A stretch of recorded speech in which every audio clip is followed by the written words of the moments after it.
Mazmur 29 ayat 2. Berilah kepada Tuhan kemuliaan namanya. Sujudlah kepada Tuhan dengan berhiaskan kekudusan. Kita bersyukur dapat menikmati hadirat Tuhan dalam ibadah hari ini. Namun sebelumnya, mari kita ikuti Warta Gereja.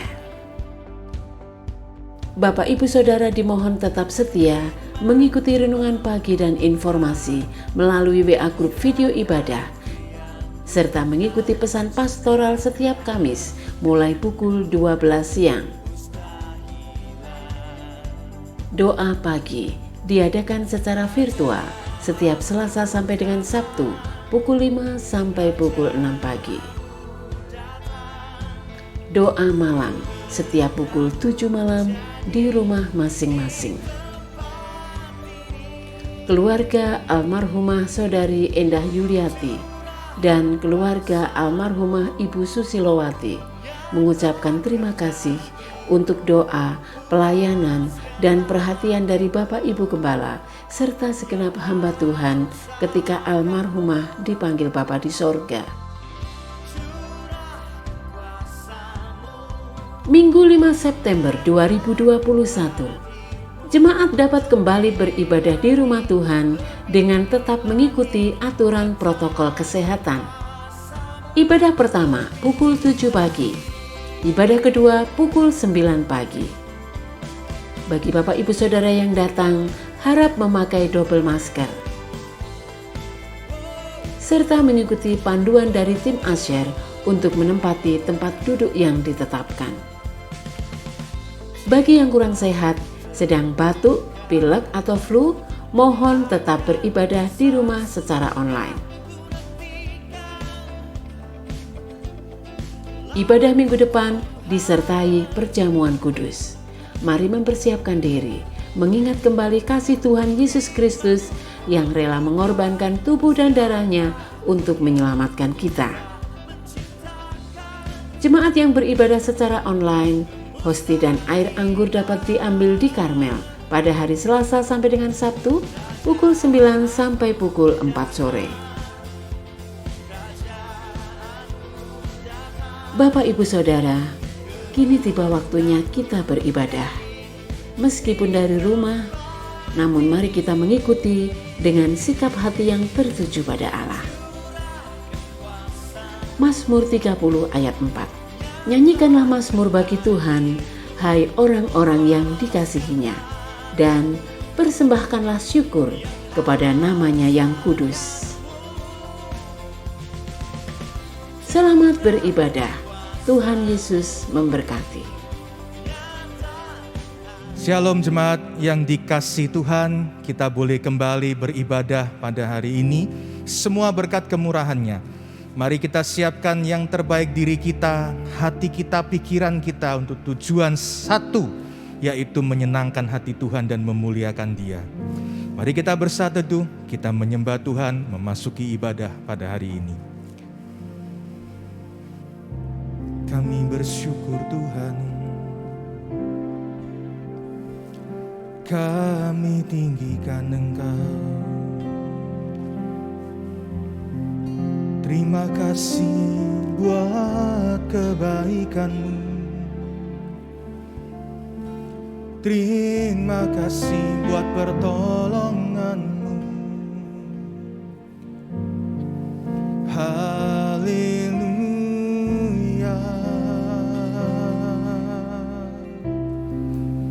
Engkau Allah yang mulia, yang layak disembah. Terima kasih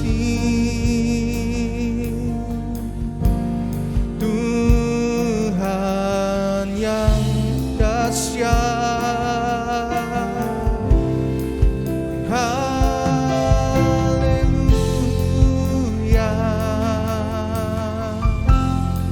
Segala pujian kemasyuran hanya bagi-Mu Tuhan. Terima kasih.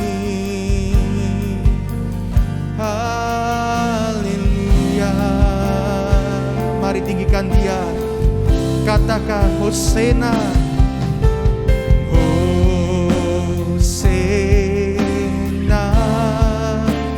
in the highest. Let our King be lifted up.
Sesungguhnya pertolongan kami datang dari Tuhan yang menjadikan langit dan bumi.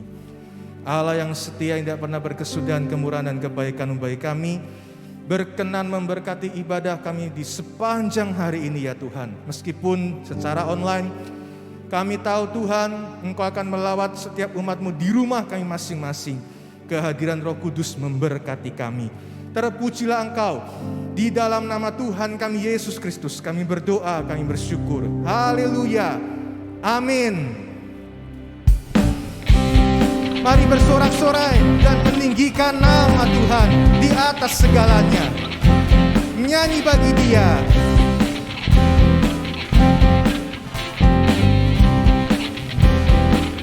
Nyanyikan, angkatlah suaramu.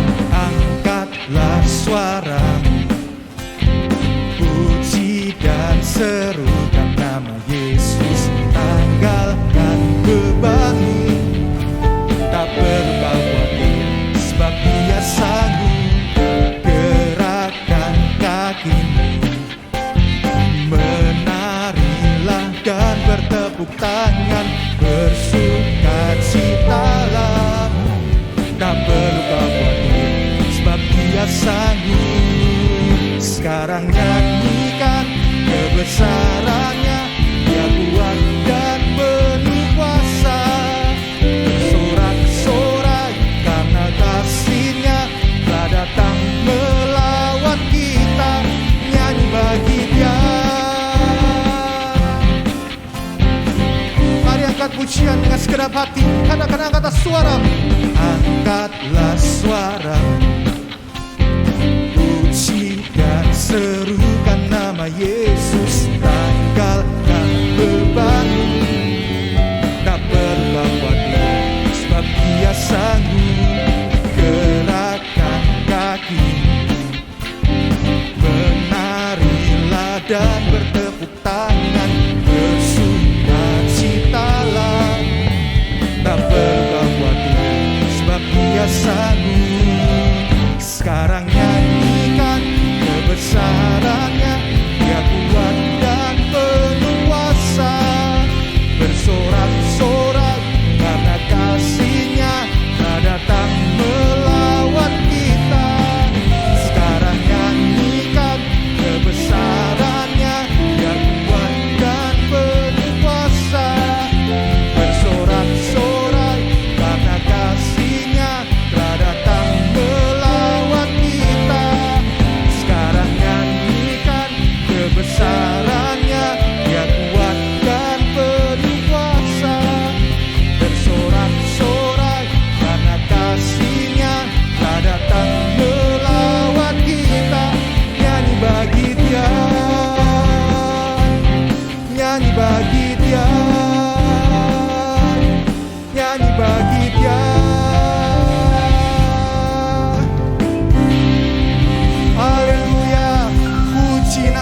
Tuhan, Ya Allah yang penuh dengan kuasa.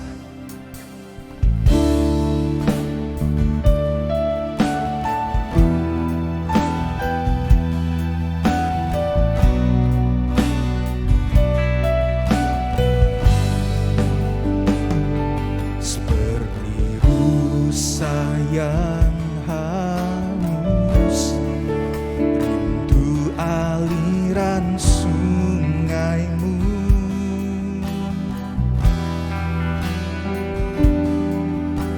Hatiku tak tahan menunggumu.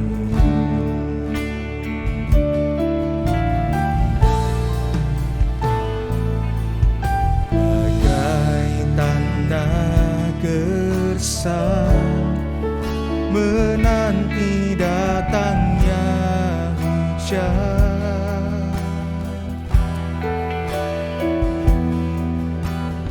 Begitupun jiwamu, Tuhan. Katakan hanya Engkau, hanya Engkau,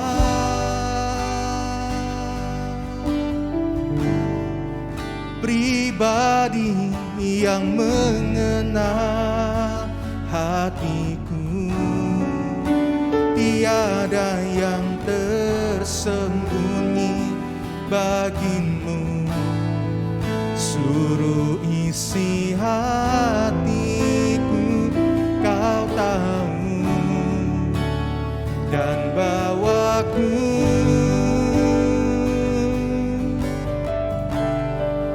untuk lebih dekat lagi padamu.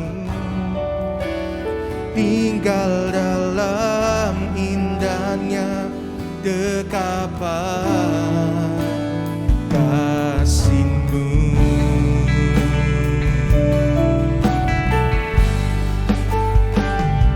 Seperti rusa yang haus, rindu aliran sungaimu.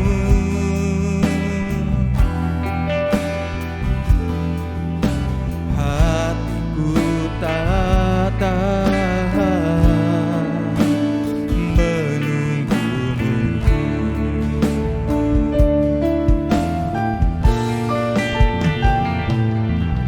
Bagai tanda gersang menanti datangnya hujan. Begitupun jiwaku, Tuhan. Hanya Engkau, hanya Engkau, pribadi yang mengenal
segenap hati, nyatakan segala syukurmu kepada Dia.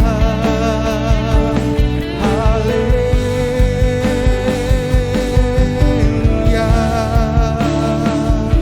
sebab Kau yang layak disembah, sebab Kau yang layak diagungkan, namamu besar. Haleluya, terpujilah Tuhan yang ditinggikan sampai selamanya.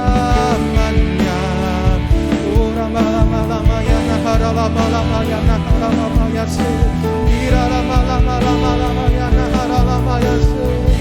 Haleluya,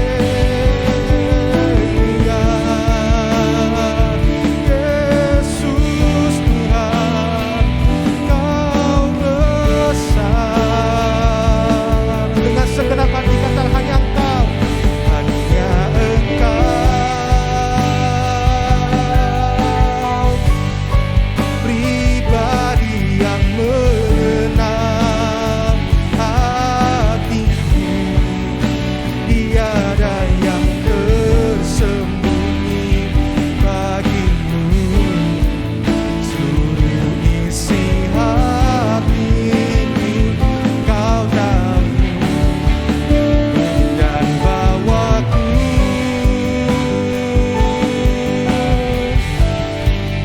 untuk lebih dekat lagi padamu, tinggal dalam indahnya dekapan kasih-Mu.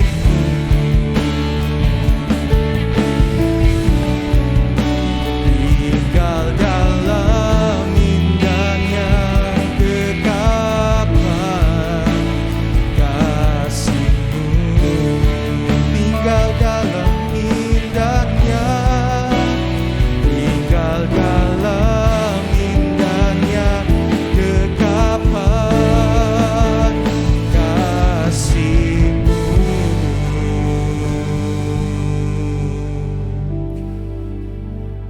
Bapa di surga, terima kasih. Kami rindu untuk tinggal, diam, dekat dengan Tuhan. Oleh karena itulah seperti rusa yang rindu akan aliran air yang hidup, demikian pula kami Tuhan merindukan akan firman-Mu. Berbicaralah melalui hamba-Mu. Kami menerima dengan penuh syukur dalam nama Tuhan Yesus. Amin. Shalom, Bapak Ibu Saudara sekalian yang ada di rumah. Kita bersyukur pada saat ini masih berkesempatan untuk beribadah dan memuliakan nama Tuhan. Pada kesempatan ini, sebelum saya menyampaikan firman Allah, saya mengucapkan banyak terima kasih kepada Bapak Gembala, Bapak Pendeta Nathan Sanjaya atas kepercayaan yang telah diberikan kepada saya untuk berkesempatan melayani firman Allah pada kesempatan ini. Nah, Bapak Ibu sekalian dan saudara-saudara kekasih dan yang dikasihi Tuhan, pada saat ini saya ingin membahas suatu tema tentang sumber kehidupan. Sebagai pendahuluan saya, bahwa setiap makhluk hidup agar bisa hidup tentu memerlukan suatu sumber kehidupan. Harus ada suatu sumber yang dibutuhkan yang bisa menghidupinya. Suatu contoh, oksigen atau O2 di saat-saat krisis pandemi saat semacam ini, bahkan sampai krisis oksigen, itu sangat vital dibutuhkan untuk bisa hidup bagi manusia atau semua makhluk hidup. Juga tidak kalah pentingnya, salah satu adalah air. Air merupakan suatu kebutuhan pokok yang menjadi kebutuhan vital untuk semua makhluk hidup. Dalam tubuh manusia, hampir 80% terdiri dari cairan, terutama adalah otak kita. manusia bila kekurangan air akan mengalami suatu dehidrasi.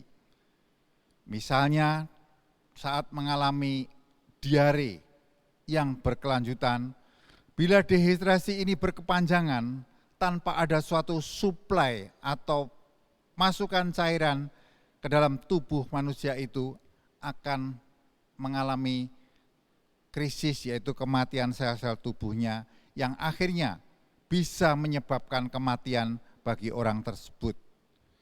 Pada kesempatan kali ini akan kita bahas tentang air kehidupan.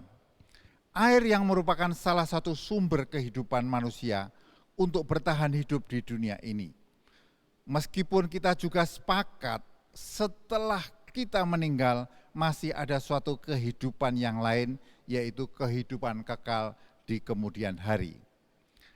Air yang saat ini kita minum itu ternyata tidak mampu memuaskan dahaga daripada manusia. Sebab apa? Habis minum kemudian akan haus lagi. Nah, untuk bisa memuaskan dahaga kehausan manusia, berarti haruslah ada air yang ditawarkan kepada manusia yang membuat puas dan tidak akan dahaga lagi. Nah, kesempatan ini akan kita tawarkan kepada kita. Ada suatu sumber air abadi yang membuat manusia tak akan merasa haus lagi dan terpuaskan sebagai sumber air kehidupan. Untuk itulah mari kita buka Alkitab kita di dalam Yohanes pasal 4 ayat 1 sampai ke yang ke-15. Demikian kata firman Allah. Ketika Tuhan Yesus mengetahui bahwa orang-orang Farisi telah mendengar bahwa ia memperoleh dan membaptis murid lebih banyak daripada Yohanes, meskipun Yesus sendiri tidak membaptis melainkan murid-muridnya, ia pun meninggalkan Yudea kembali lagi ke Galilea. Ia harus melintasi daerah Samaria, maka sampailah ia ke sebuah kota di Samaria yang bernama Sikar, dekat tanah yang diberikan Yakub dahulu kepada anaknya Yusuf.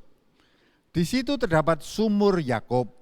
Yesus sangat letih oleh perjalanan, karena itu ia duduk di pinggir sumur itu.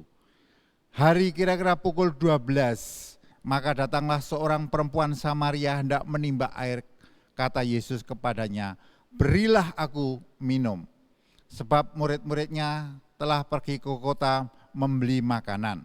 Maka kata perempuan Samaria itu kepadanya, "Masakan engkau seorang Yahudi minta minum kepada seorang Samaria? Sebab orang Yahudi tidak bergaul dengan orang Samaria." Jawab Yesus kepadanya, "Jikalau engkau tahu tentang karunia Allah, siapakah dia yang berkata kepadamu, 'Berilah aku minum,' niscaya engkau telah meminta kepadanya dan ia telah memberikan kepadamu air hidup." Kata perempuan itu kepadanya, "Tuhan, engkau tidak punya timba dan sumur ini amat dalam. Dari manakah engkau memperoleh air hidup itu? Adakah engkau lebih besar daripada bapa kami Yakub yang memberikan sumur itu kepada kami dan telah minum sendiri dari dalamnya, ia serta anak-anaknya dan ternaknya?"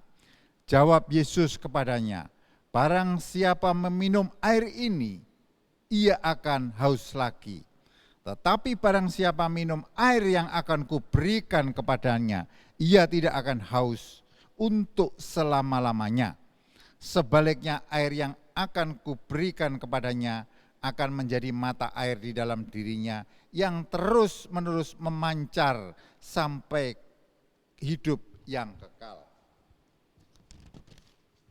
Kata perempuan itu kepadanya, "Tuhan, berikanlah air itu supaya saya tidak haus dan tidak usah datang lagi ke sini untuk menimba air." Kita bisa melihat dari bahasan ini tentang kisah ini sudah sangat populer dan sangat menarik sekali antara pertemuan Tuhan Yesus dengan perempuan Samaria ini. Nah, untuk itu kita perlu sedikit introduksi atau latar belakang daripada surat Yohanes ini. Yang pertama, kita harus tahu siapa penulis daripada surat Yohanes atau kitab Yohanes ini.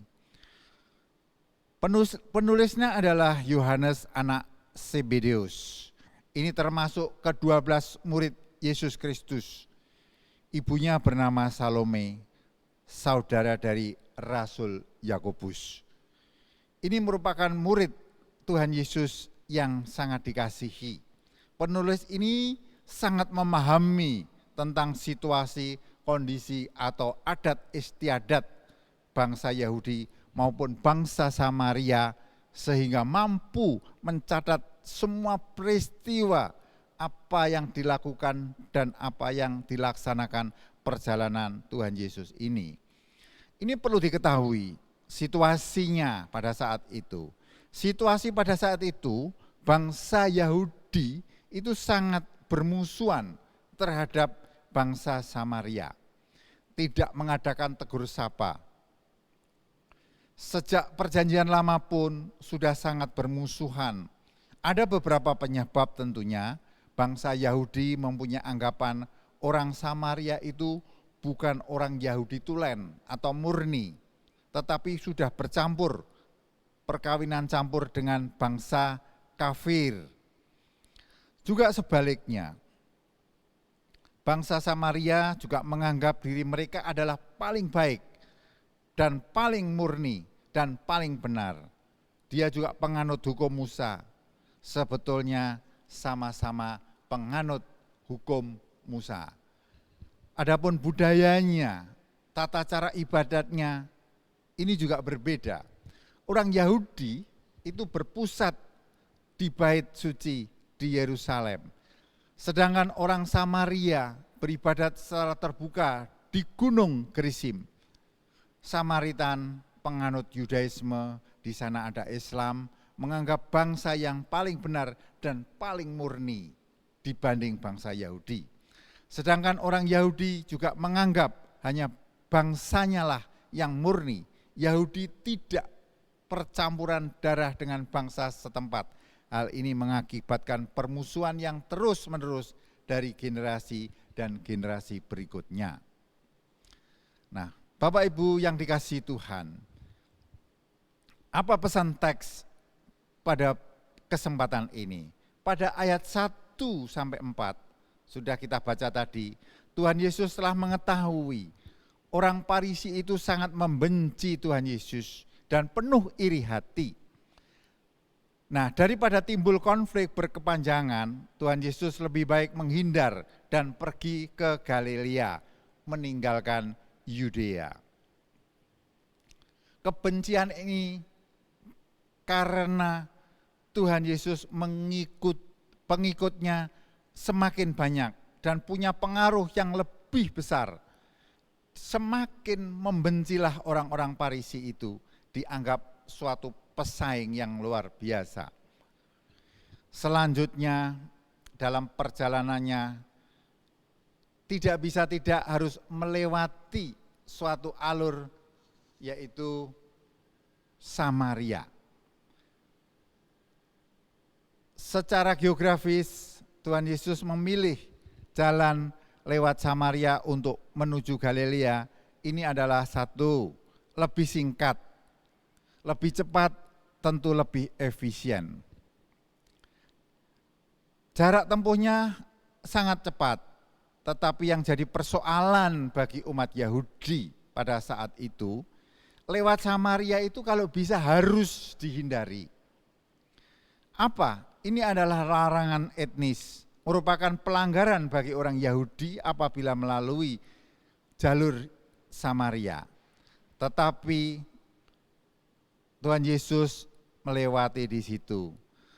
Tetapi ada alasan yang lain, Tuhan Yesus bukan alasan geografis, ternyata ada alasan teologis yang tertulis dalam Yohanes 4 ayat 34, di mana Yesus menandaskan, makananku ialah melakukan kehendak Dia yang mengutus aku dan menyelesaikan pekerjaannya di bumi ini.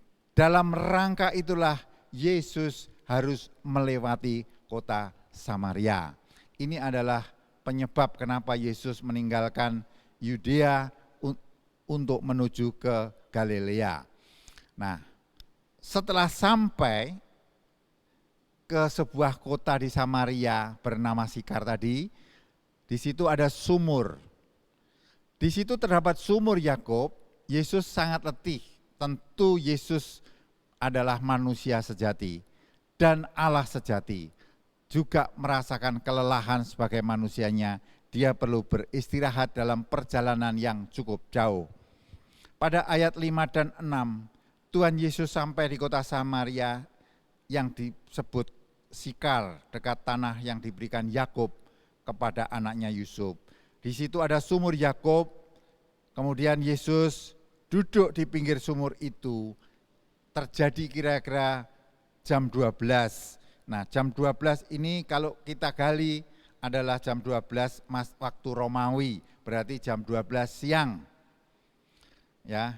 Kemudian pada ayat 7 dan 9 ada muncul dialog antara wanita dengan Tuhan Yesus.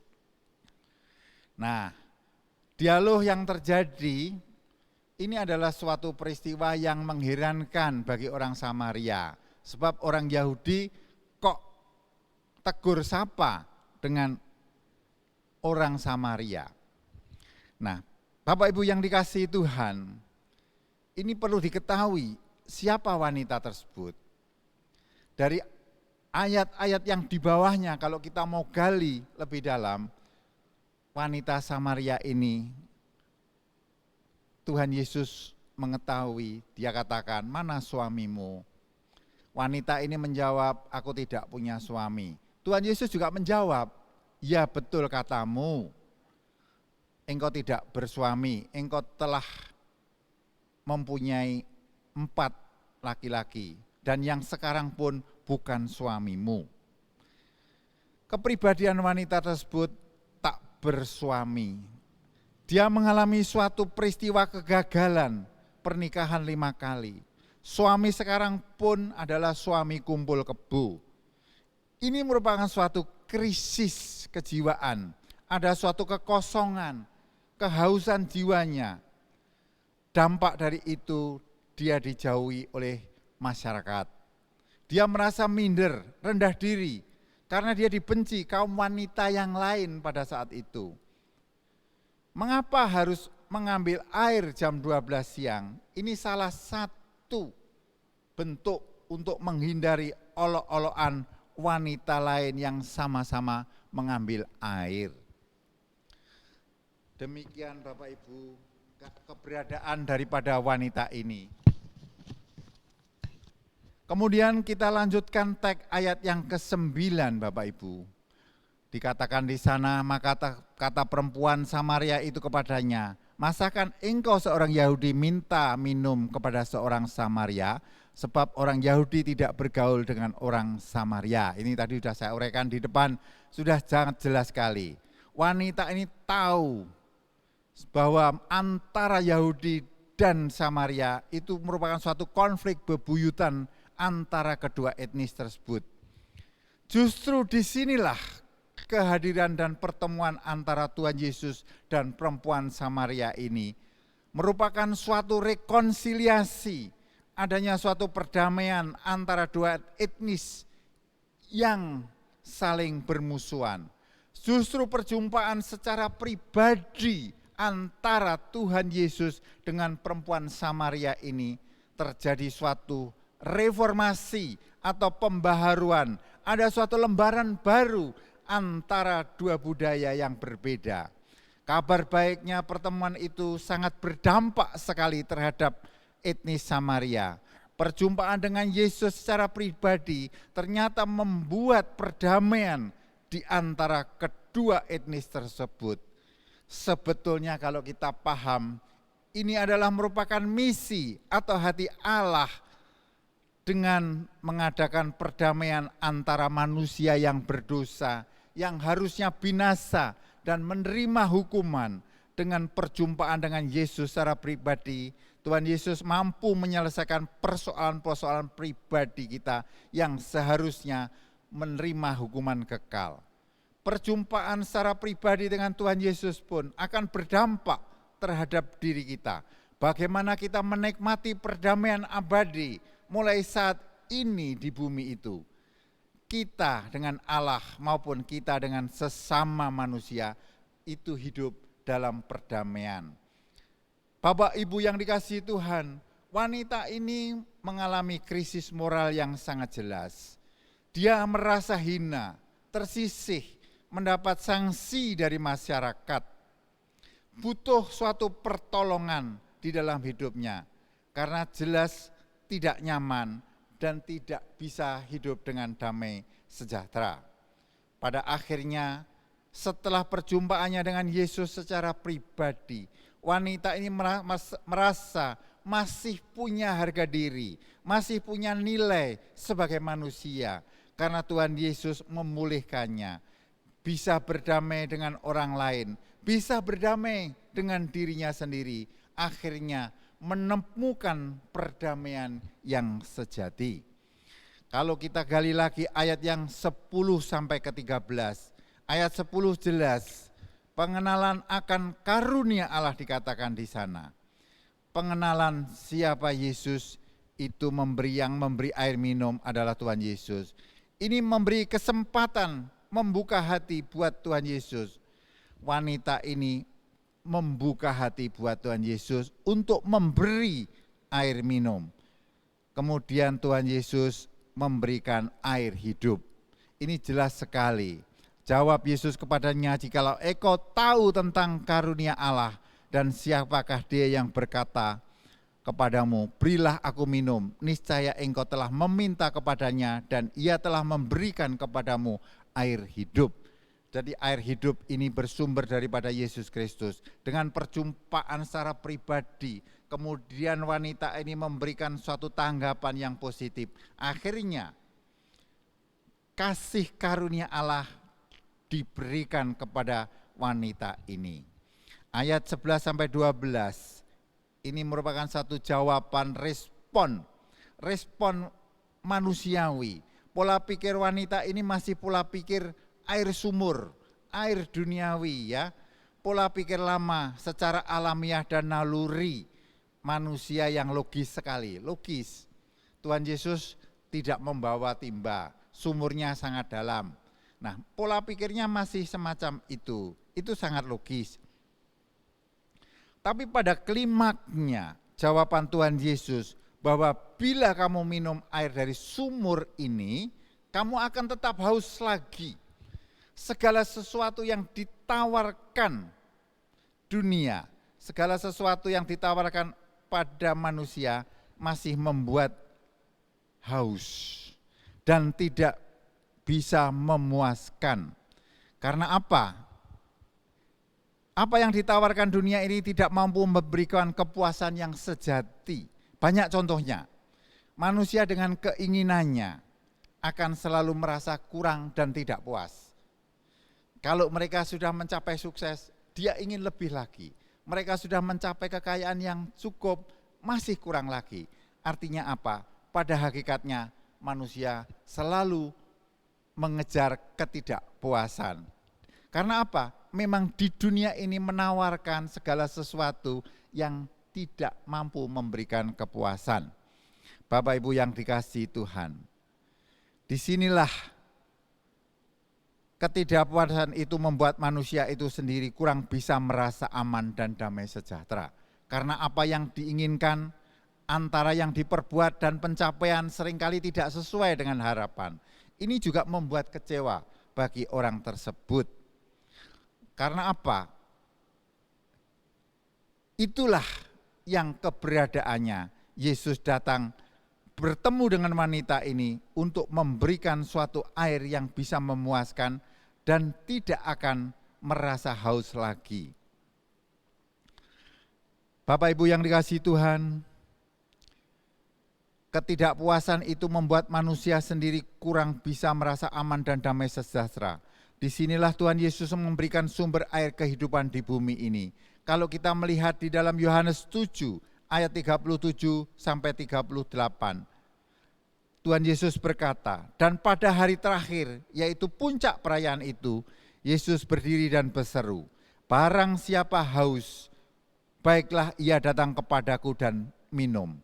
Barang siapa percaya kepadaku, seperti yang dikatakan oleh kitab suci, dari dalam hatinya akan mengalir aliran air hidup. Jadi Yesuslah merupakan jawaban kehidupan kita. Saat ini kita sedang mengalami banyak kecemasan. Dampak daripada COVID, SARS-CoV-19 ini sangat berdampak di dalam kehidupan manusia, di mana satu manusia dengan yang lain merasa cemas dan kecewa, merasa tidak puas. Tetapi pada kesempatan ini ada sumber air yang mampu memberikan kepuasan dan memberikan jawaban yang memberikan damai sejahtera, yaitu Yesus sendiri. Nah, seringkali itu tidak dialami bagi orang yang percaya, karena ada suatu persyaratan yang harus dilakukan oleh manusia atau oleh kita.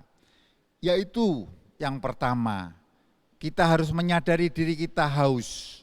Kita harus sadar bahwa kita itu haus dan membutuhkan air hidup itu. Tanpa kita menyadari bahwa kita haus dan membutuhkan air hidup itu tidak akan mengalir di dalam kehidupan kita. Kedua, kita harus mau datang kepada Tuhan Yesus sebagai respon pribadi, seperti wanita ini membuka dirinya dan merespon apa yang Tuhan Yesus katakan. Karena apa? Tuhan Yesus sudah berjanji dan memberikan bahwa apa yang Dia berikan itu bersifat kekal, bukan hanya di bumi saja, tetapi sampai akhir kehidupan kita. Nah, yang ketiga adalah persyaratannya, dikatakan yang saya baca tadi, harus percaya. Kuncinya satu, harus percaya bahwa Tuhan Yesus adalah sumber air kehidupan. Nah, Bapak Ibu, kalau kita percaya dengan iman bahwa Dia adalah sumber air hidup yang menjanjikan memberikan kehidupan, yang mampu memancarkan air hidup itu keluar dari dalam hati kita, kalau kita sudah menerima air kehidupan itu, barulah kita merasakan di dalam hati kita akan ada aliran air hidup yang mengalir, dan itu bersifat menghidupi. Pada ayat 14 dan 15, kita minum air yang Tuhan Yesus berikan, tidak akan haus selama-lamanya, justru akan menjadi mata air di dalam dirinya, terus memancar sampai kehidupan kekal. Ayat yang ke-15 ini adalah respon positif wanita itu. Kata perempuan itu, Tuhan berikanlah aku air itu, supaya aku tidak haus dan tidak usah datang lagi ke sini untuk menimba air. Bapak Ibu yang dikasihi Tuhan, sudah sangat jelas pada kesempatan ini ada sesuatu yang ditawarkan bahwa Dialah sumber air kehidupan. Jadi kita sebetulnya tidak usah khawatir, tidak perlu kemana-mana. Mari kita meresponi Dia supaya kita mendapatkan damai sejahtera. Karena melalui pertemuannya secara pribadi dengan Tuhan Yesus itu berdampak sekali. Nah, beberapa dampak pertemuan antara Yesus dan perempuan itu, yang pertama adalah perdamaian. Perdamaian antara kedua suku, perdamaian antara manusia dengan manusia, perdamaian antara Allah dan manusia. Itu kalau kita bertemu secara pribadi dengan Yesus. Yang kedua, dampak yang kedua adalah mendapatkan sumber air hidup atau sumber kehidupan. Dengan kita bertemu secara pribadi dengan Tuhan Yesus dan meresponi apa yang Tuhan Yesus katakan dan percaya apa yang Tuhan Yesus katakan, kita sudah mendapat sumber air kehidupan itu. Dan sumber air kehidupan itu akan terus memancar sampai kehidupan kekal. Dampak yang ketiga adalah kita akan terpuaskan. Ada suatu kebahagiaan dan ketenangan jiwa dan damai sejahtera. Karena segala sesuatu ada jawaban di dalam Tuhan Yesus. Ada pengampunan, ada pemulihan. Semuanya itu membuat kita semakin dekat dan berbahagia. Nah, sebagai kesimpulan khotbah saya pada kesempatan ini, untuk mendapatkan sumber air kehidupan, haruslah kita melakukan bagian kita. Apa? Yaitu yang pertama, kita harus menjumpai Yesus secara pribadi. Karena Yesus adalah Allah Tuhan yang berpribadi. Kemudian yang kedua bagian kita harus percaya dan beriman pada Yesus saja, tidak kepada yang lain. Tidak kepada ilah-ilah lain atau orang-orang pintar atau dan sebagainya, tapi hanya kepada Yesus. Kemudian kita akan mendapatkan kehidupan kekal. Amin. Mari kita masuk di dalam doa. Bapa Allah kami yang di surga, perkenankan pada kesempatan ini hamba-Mu mengucap syukur dan berterima kasih kalau kami bisa melihat dan mendengar firman-Mu bahwa Yesus yang kami sembah itu adalah merupakan sumber air hidup. Bahkan menawarkan barang siapa haus, barang siapa mengalami krisis, supaya datang kepada Engkau dan percaya kepada Engkau, maka Engkau akan menjamin, memancarkan air hidup bahkan masuk di dalam hati kami. Dari hati kami akan memancarkan kehidupan yang mampu memberikan dampak kepada orang lain juga. Terima kasih untuk firman-Mu Tuhan. Biarlah layakkan kami dan Engkau mengampuni segala dosa-dosa kami kalau terselip segala sesuatu yang tidak berkenan kepadamu. Tetapi pada kesempatan ini biarlah kami boleh menerima kembali menjadi suatu harapan yang baru bahwa Yesus merupakan jawaban bagi kehidupan kami. Terima kasih ya Bapa, Engkau mau berkati jemaat-Mu di mana saja berada. Yang sakit Engkau mau sembuhkan di dalam nama Tuhan Yesus. Yang kesukaran di dalam persoalan ekonomi, kiranya Tuhan memberikan jalan keluar. Apa saja yang menjadi persoalan hidupnya di dalam keluarga dan sebagainya, kiranya Tuhan mengalirkan air hidup itu kepadanya. Terima kasih ya Bapa. Layakkan sekali lagi supaya kami makin hari makin layak dan berkenan kepadamu. Di dalam nama Tuhan Yesus Kristus kami berdoa. Amin. Engkaulah kekuatanku,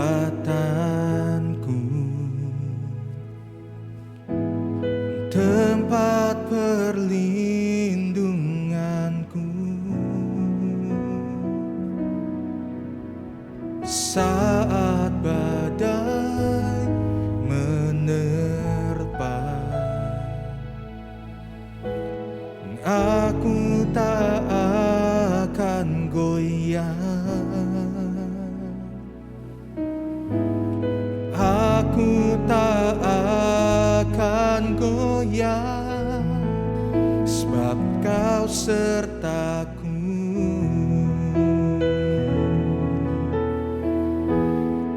Sejauh langit dari bumi, begitu besarnya kasih-Mu, penuhi hati kami yang rindu menyembah-Mu. Yesus, sejauh langit dari bumi, begitu besarnya kasih-Mu. Kaulah Tuhan kekuatanku, sukacita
Doa Bapa kami. Bapa kami yang di surga, dikuduskanlah namamu, datanglah kerajaanmu, jadilah kehendak-Mu di bumi seperti di surga. Berikanlah kami pada hari ini makanan kami yang secukupnya, dan ampunilah kami akan kesalahan kami, seperti kami juga mengampuni orang yang bersalah kepada kami. Dan janganlah membawa kami ke dalam pencobaan, tetapi lepaskanlah kami daripada yang jahat. Karena Engkau-lah yang punya kerajaan, dan kuasa, dan kemuliaan sampai selama-lamanya. Kiranya Engkau berkenan memberkati umat-Mu ya Tuhan, mulai dari orang-orang muda, para pria, wanita, dan seluruh jemaat dewasa. Di tengah-tengah situasi pandemi yang belum selesai ini, namun kami yakin bahwa kesetiaan-Mu akan mengawal dan memelihara seluruh umat-Mu. Berkati anak-anak yang sekolah dan kuliah, sekalipun melalui online, namun tidak akan pernah mengurangi kualitas kemampuan mereka. Tuhan justru memberkati. Bapa yang baik, kami menyerahkan seluruh jemaat, apa yang dikerjakan, usaha dan pekerjaan mereka, Tuhan memberkati berlimpah-limpah sesuai dengan apa yang Tuhan janjikan. Umat-Mu akan naik bukan turun, menjadi kepala dan bukan ekor. Bapa, kami berdoa untuk ibadah yang akan kami mulai pada minggu pertama bulan September. Kiranya Tuhan berkenan membuka jalan dan memberkati. Jemaat yang dikasihi Tuhan, sekarang terimalah dengan iman berkat-berkat Tuhan. Tuhan memberkati engkau dan melindungi engkau. Tuhan menyinari engkau dengan wajah-Nya, memberi kasih karunia. Tuhan menghadapkan wajah-Nya kepadamu dan memberi engkau damai sejahtera.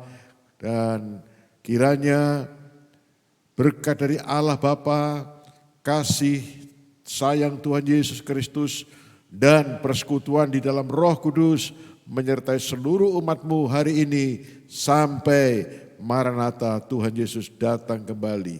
Dalam nama Tuhan Yesus. Amin. Tuhan memberkati. Dimuliakan,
mari kita bersatu teduh sejenak.